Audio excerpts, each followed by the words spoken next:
சோழர்களின் பழமையான தலைநகரமாம் உறையூரில் பெரும் பள்ளத்திலே விழுந்தது அந்த வேளம் யானை. கூரிய தந்தங்களால் மண்ணை கிளறி எறிந்து பள்ளத்தை விட்டு வெளியேறியதைப் போல அடைக்கப்பட்டிருந்த சிறைச்சாலையை உடைத்துக் கொண்டு வெளியேறினார் கரிகாலன் என்ற பெருமைக்குரிய உறையூரில்.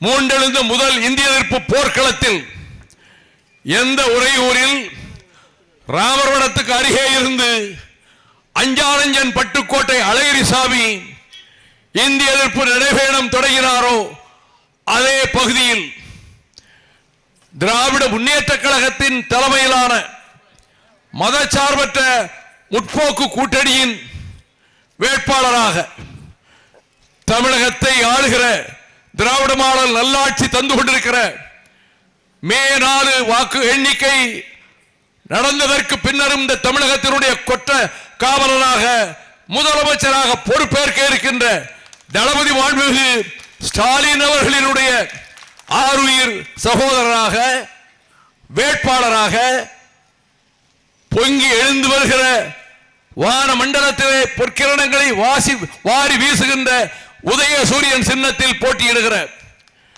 நகர்ப்புற வளர்ச்சித்துறை அமைச்சரும் அனைத்து மக்களினுடைய பேரன்பை பெற்றவரும் ஜாதி மதம் கட்சி வேறுபாடுகளை பார்க்காமல் தன்னலமின்றி பணியாற்றக்கூடியவரும் திராவிட இயக்கத்துக்கு ஒரு அரணாக எக்கு கோட்டையாக இந்த திருச்சி மண்டலத்தை நிர்மாணிப்பவர் தளபதிகளிலே முதன்மையானவர்களில் ஒருவருமான என் ஆருயிர் சகோதரர் நேரு அவர்களுக்கு உங்கள் பொன்னான வாக்குகளை வழங்க வேண்டும் என்று கேட்டுக்கொள்கிற இந்த கூட்டத்திற்கு தலைமையேற்றிருக்கின்ற வணக்கத்துக்குரிய மேயர் அன்பு சகோதரர் அன்பழகன் அவர்களே, திராவிட முன்னேற்ற கழகத்தினுடைய நிர்வாகிகளே, தோழமை கட்சிகளினுடைய நிர்வாகிகளே, மறுமலர்ச்சி திராவிட முன்னேற்ற கழகத்தின் துணை பொதுச் செயலாளர் என் ஆருயிர் சகோதரி டாக்டர் ரோஹையா, மாவட்ட செயலாளர்கள் என் அன்பு சகோதரர்கள் வெல்லமண்டி சோமு, மணவை தமிழ் மாணிக்கம், டிடிசி சேரன் உள்ளிட்ட நிர்வாகிகளே, திராவிட முன்னேற்ற கழகத்தின் ஆற்றல் மிகு செயல் வீரர்களே, இல்லங்களிலே இருந்து என் உரையை செவிமடுத்துக் கொண்டிருக்கின்ற வணக்கத்துக்குரிய தாய்மார்களே, தீர்ப்பு வழங்கப் போகிற நீதிபதிகளான வாக்காள பெருமக்களே, என் சிரம் தாழ்ந்த வணக்கம். பாபநாசத்திலே இந்திய யூனியன் முஸ்லீம் லீக் வேட்பாளரை ஆதரித்து பேசிவிட்டு கந்தர்வ கோட்டையிலே மார்க்சிஸ்ட் கம்யூனிஸ்ட் கட்சி வேட்பாளரை ஆதரித்து பேசிவிட்டு இங்கே திருவெரும்பூர் தொகுதியிலே திராவிட முன்னேற்ற கழக வேட்பாளராக போட்டியிடுகிற ஆர்வீர் இளவல் அன்புலகேஷ் பொய்யாமொழியை ஆதரித்து உரையாற்றிவிட்டு நேரம் 10 மணியை கடந்து விடுமோ என்ற கவலையில் வாய்வேகம் மனோவேகமாக இந்த மேடையில் வந்து ஜெயிக்க போவது நேருதான், அதில் எனக்கும் 1% பங்கு, நானும் ஒரு 10 நிமிடம் உரையாற்றினேன் என்ற பெருமையை பெறுகின்ற அளவுக்கு இந்த நிகழ்ச்சியிலே கலந்து கொள்ளக்கூடிய வாய்ப்பை வழங்கி இருக்கக்கூடிய திராவிட முன்னேற்ற கழகத்திற்கும் தோழமை கட்சிகளுக்கும் என் உள்ளம் நிறைந்த நன்றியை தெரிவித்துக் கொள்கிறேன்.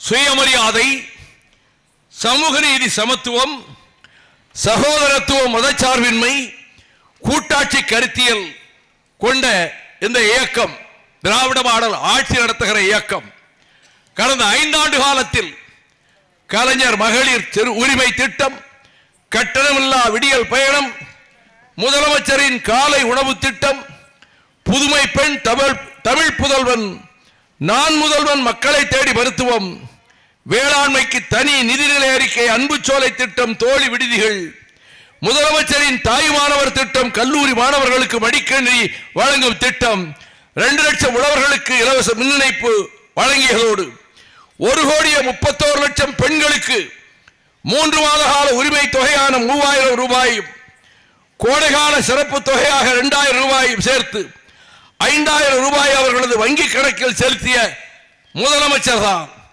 உழவர் பெருங்குடி மக்களுக்கு 89 டாக்டர் கலைஞர் இலவச மின்சாரம் வழங்கினார்.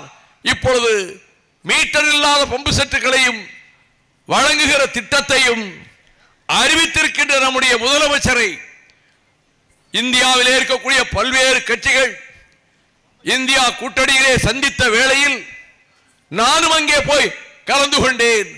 பிற மாநிலங்களிலே இருக்கக்கூடிய முன்னாள் முதலமைச்சர்கள், தலைவர்கள், நாங்கள் உங்களை பின்பற்ற விரும்புகிறோம். மிஸ்டர் ஸ்டாலின் அவர்களே, உங்கள் திராவிட மாடல் நல்லாட்சியை எங்கள் மாநிலத்திலே கொண்டு வர விரும்புகிறோம் என்று சொல்லுகிற அளவுக்கு அனைவருக்கும், அனைத்து மாநிலங்களுக்கும் எடுத்துக்காட்டான ஒரு நல்லாட்சியை நடத்தி கொண்டிருக்கக்கூடிய வேளையில் இந்த மாநகரில் விண்முட்டும் வியக்கத்தக்க சாதனைகளை நம்முடைய நகர்ப்புற வளர்ச்சித்துறை அமைச்சர் என் ஆர்வீர் சகோதரர் நேரு அவர்கள், அவர் சிங்கப்பூருக்கு நிகரான ஆசியா கண்டத்தில் எங்கும் இல்லாத ஒரு அழகிய பரந்த பேருந்து நிலையத்தை அமைத்ததோடு அந்த பேருந்து நிலையத்தினுடைய நுழைவாயிலில் விண்முட்டும் சிலைகளோ என்று நினைக்கத்தக்க அளவுக்கு பிரமிக்கத்தக்க அறிஞர் அண்ணா சிலையையும் டாக்டர் கலைஞர் சிலையும் நிறுவியதோடு காய்கறி மார்க்கெட் அது மக்களுக்கு பயன் தரக்கூடிய மார்க்கெட்டாக அமையட்டும், ஐடி விங் அதற்கான ஏற்பாடுகள் என அனைத்து துறைகளிலும் சாதனைகளை படைத்திருக்கக்கூடிய நம்முடைய வேட்பாளர் உதயசூரியன் சின்னத்திலே இந்த தொகுதியிலே போட்டியிடுகிற நேரு அவர்களுக்கு உங்கள் பொன்னான வாக்குகளை வழங்க வேண்டும் என்று கேட்கக்கூடிய தகுதி எனக்கு உண்டு. நான் செந்தமிழ்நாட்டின் உரிமைகளை காப்பதற்காக என் வாழ்நாளை அர்ப்பணித்தவன், 5½ ஆண்டு காலம் சிறையில் இருந்தவன், 6500 கிலோமீட்டர் நடந்தவன், ஸ்டெர்லைட் நாசகார நச்சாலையை உலக கோடீஸ்வரர்களில் ஒருவரான அனில் அகர்வால் கோடிகளை வீசி பலரை வளைத்த போதும் என் நிழலை கூட அவன் நெருங்க முடியாதவாறு அந்த நச்சாலையை எதிர்த்து போராட்டங்கள் நடத்தியதோடு உயர் நீதிமன்றத்திலும் உச்ச நீதிமன்றத்திலும் மணிக்கணக்கில் வாதாடி நீதி கேட்கிறேன். இங்கே 13 உயிர்களை காவுவாகினாரே கொலைகாரன் எடப்பாடி பழனிசாமி, நான் குற்றம் சாட்டுகிறேன். இந்த இட உறையூரிலே இருந்து 13 உயிர்களை பலிய வாங்க காரணம் அன்றைக்கு முதலமைச்சராக இருந்த எடப்பாடி பழனிசாமி நீங்கள் தான். நீங்கள் ஒரு கொலைகார், 13 பேரை படுகொலைக்கு காரணமானவர். ஏனெனில் அவன் ஸ்டெர்லைட் நச்சாலையினுடைய எடுபிடி ஏஜெண்டாக, புரோக்கராக நீங்கள் மாறியதால் அந்த துப்பாக்கிச் சூடு நடந்தது. அதே போலத்தான் அந்த சாத்தான்குளத்திலே ஏவால் பென்னிக்ஸ் 2 பேர் சாவுக்கும் உங்களுடைய அரசுதான் பொறுப்பு. நீங்கள் ஆட்சி பொறுப்பிலே இருந்தபோது பழனிசாமி, நான் ஏன் திராவிட முன்னேற்ற கழகத்தை ஆதரித்து இடைக்காலத்திலே வெளியேற்றப்பட்டிருந்த நான் தோள் கொடுக்க வந்தேன் என்பதற்கு தக்க முகாந்திரம் உண்டு. ஏனெனில் இந்தியாவுடைய உள்துறை அமைச்சர் மாண்புமிகு ஹோம் மினிஸ்டர் அமித்ஷா என்ன திமிரோடு, என்ன மண்டை கொழுப்போடு, மமதையோடு, ஆணவத்தோடு, அகங்காரத்தோடு திராவிட முன்னேற்ற கழகத்தை வேருடன் பிடுங்கி எறிவேன், திராவிட இயக்கத்தை இருக்கிற இடம் தெரியாமல் தகர்த்து சாய்ப்பேன் என்று ஒருமுறைக்கு பலமுறை பேசிய போது நான் எண்ணி பார்த்தேன். திராவிட இயக்கத்தின் ரத்தம் தான் என் நாடி நரம்புகளிலே ஓடுகிறது. நான் இந்த செந்தமிழ்நாட்டின் உரிமைகளுக்காக போராடுகிறவன். திராவிட இயக்கம் என்பது தியாகத்தால் கட்டப்பட்ட கோட்டை.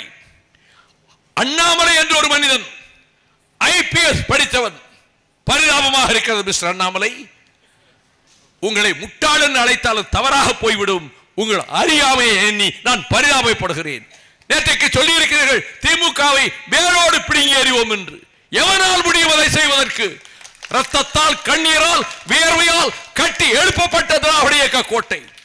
தூத்துக்குடி சாமியும், ஆலந்தூர் சின்னானும், நெல்லிக்குப்பம் மஜீதும், மண்ணை பாண்டியனும், உடையார்பாளையம் வேலாயுதமும் தங்கள் உயிர்களை தந்து எண்ணற்றவர்கள் ரத்தம் சிந்தி கட்டி எழுப்பப்பட்ட திராவிட இயக்க கோட்டையை நாயரும் நடேசனாரும் தியாகராயரும் அமைத்த அடித்தளத்தில் அறிவாசான் பெரியாரும் அறிஞர் அண்ணாவும் டாக்டர் கலைஞரும் கட்டி எழுப்பிய அந்த கோட்டையை, தியாக கோட்டையை, 75 ஆண்டு கால தியாக பாரம்பரியத்தை கொண்ட கோட்டையை தோற்கடிப்போம் என்று பேசிக்கொள், அது உன் ஜனநாயக உரிமை.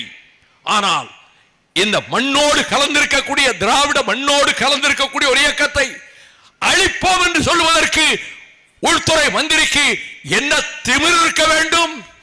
நான் நேராகவே கேட்கக்கூடியவன். எதற்கும் அஞ்சுபவன் அல்ல வைகோ என்பது இந்த நாடு அறியும்.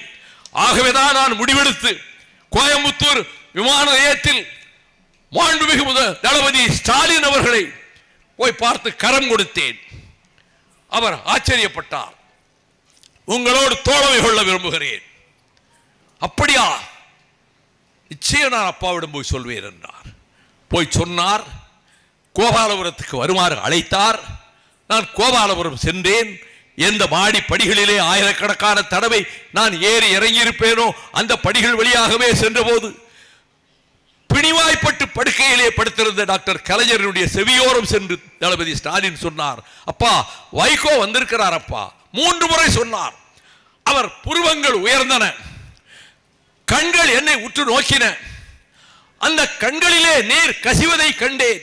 உடனே சொன்னேன், அண்ணனே உங்களுக்கு பக்கபலமாக, பக்கத்துணையாக, உங்களுக்கு உறுதுணையாக எப்படி உங்களுக்கு அருகாமையிலே இருந்து பணியாற்றினேனோ அதை போலவே தம்பிக்கும் தளபதி ஸ்டாலின் அவர்களுக்கும் உற்ற துணையாக பக்கபலமாக நான் இருப்பேன் என்று நான் கூறிய மாத்திரத்தில் அவர் தன் 2 கைகளையும் என்னை நோக்கி நீட்டினார். இதை வழக்கறிஞர் வீரபாண்டியன் நூல் வெளியீட்டு விழாவில் அண்ணா அறிவாலயத்துக்கு அடுத்து தமிழ்நாட்டில் இன்னொரு அறிவாலயத்தை உருவாக்கி இருக்காரே நேரு, அந்த வளாகத்தில் நடைபெற்ற கூட்டத்தில் இந்த சம்பவத்தை அப்படியே ஸ்டாலின் சொன்னார். அதை நினைவிலே வைத்துக் கொண்டுதான் உடன்பாட்டிலே கையெழுத்திட போன போது, தொகுதி உடன்பாட்டிலே கையெழுத்திட சென்ற போது முதலமைச்சர் சொன்னார், அப்பாவுக்கு கொடுத்த வாக்க அப்படியே நிறைவேற்றிட்டீங்களே என்று சொன்னார். இது தமிழ்நாட்டினுடைய உரிமைகளுக்காகவும் நல்வாழ்வுக்காகவும் என் வாழ்வை அர்ப்பணித்துக் கொண்டு போராடியவன் நான். திராவிட இயக்கத்தை என் நெஞ்சிலே சுமப்பவன், திராவிட இயக்கத்தை என் நாடி நரம்புகளிலே ஓடுகிற குருதி ஓட்டத்தோடு சுமப்பவன், திராவிட இயக்கத்தை என் உயிரினும் மேலாக கருதுகிறவன். அந்த உணர்வோடு தான் இந்த இயக்கத்தை சாய்ப்பதற்கு சனாதன சக்திகளோ அல்லது வெறிபிடித்த நச்சரவு கூட்டமோ இங்கே நுழைந்து விடக்கூடாது. இங்கே அமைதி பூங்காவாக திகழ்கிறது தமிழ்நாடு.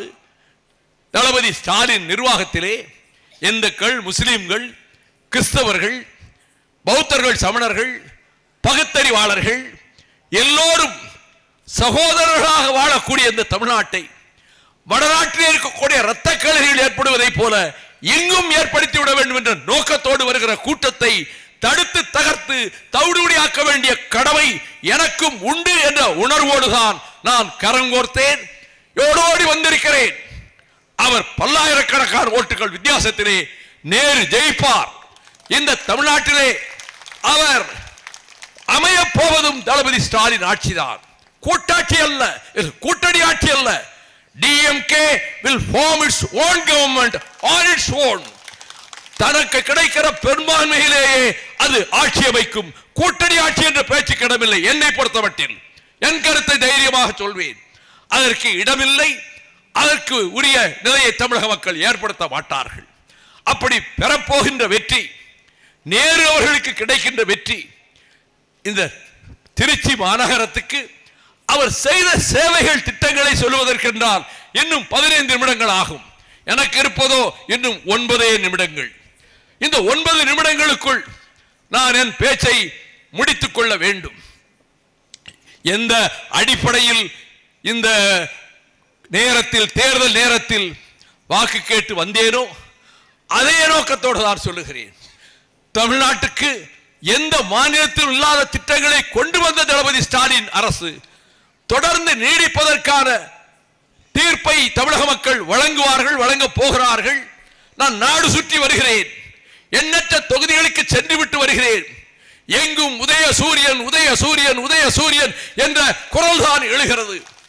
அந்த உதய சூரியனுக்கு வாக்களித்து உங்கள் MLA-வை நீங்கள் அமைப்பு வையுங்கள். மீண்டும் ஸ்டாலின் குற்றம் தான் அமையும். குற்ற காவலனாக தமிழ்நாட்டின் முதலமைச்சராக ஸ்டாலின் தான் பொறுப்பேற்பார். அப்படி பொறுப்பேற்கிற போது எந்த சகோதரர் நேரு இன்றைக்கு ஒரு பொறுப்பில் இருக்கிறாரோ அதுபோன்ற ஒரு இலாக்காவின் பொறுப்பிலே அவர் அமர்வார் என்ற நம்பிக்கை என் மனதிலே இருக்கிறது. அந்த வகையில் அவர் ஜெயிப்பது 100% உறுதி. அடியேனுக்கும் அதிலே 1% பங்கு இருக்க வேண்டாமா? அதற்காகத்தான் ஓடோடி வந்தேன், விரைந்து வந்தேன். சால்வை அணிக்க காத்திருந்தவர்கள், பொன்னாளை அணிவிக்க காத்திருந்தவர் கோபப்படக்கூடாது. கிடைக்கின்ற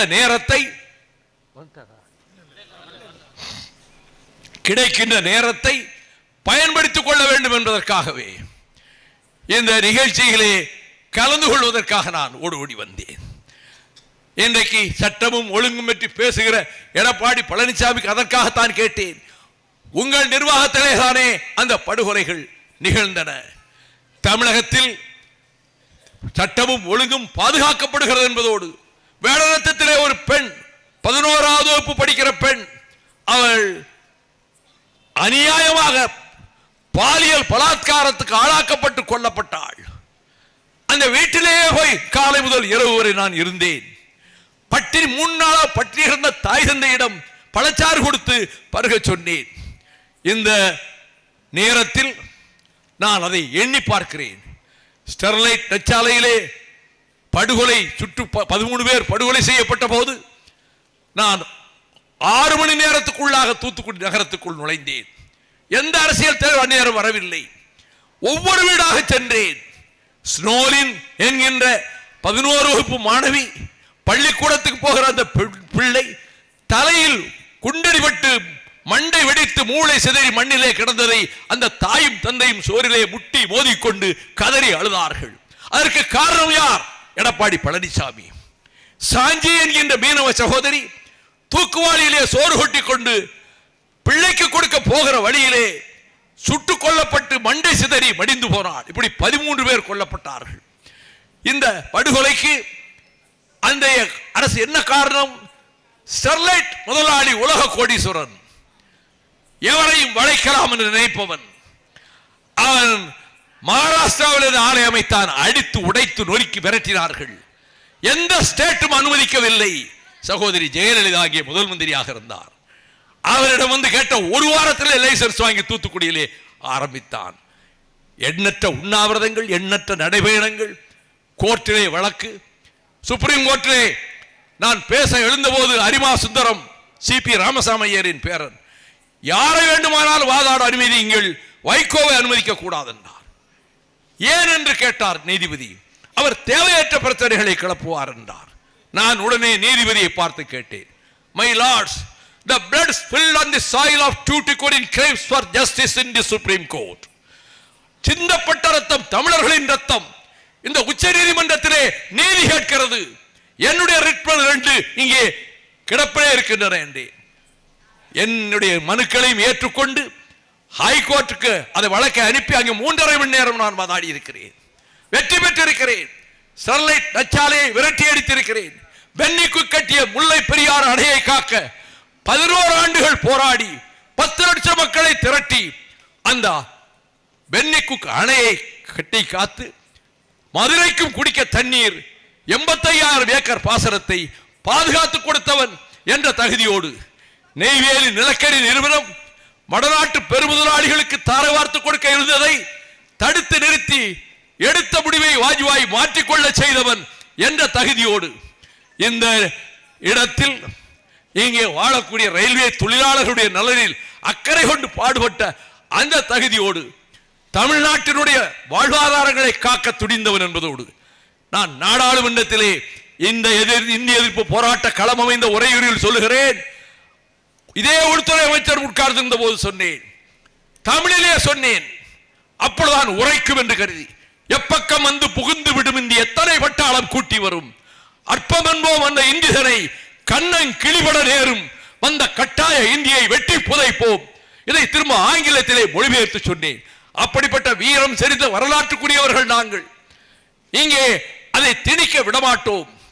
எங்கள் மாநிலங்களின் உரிமைகளை காப்போம் என்ற வகையில் மாநில சுயாட்சியை காக்கவும், தமிழகத்திற்கு எதிர்காலத்தை மீண்டும் தொடர்ந்து பொற்காலமாக நீட்டிக்கவும் தளபதி ஸ்டாலினுடைய நல்லாட்சி அமைய வேண்டும். உங்கள் நல்ல தீர்ப்பை உதயசூரனுக்கு வழங்குங்கள்.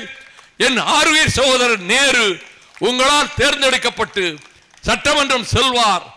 வெல்லும் உதயசூரியன், வெல்லும் திராவிடம். நன்றி, வணக்கம்.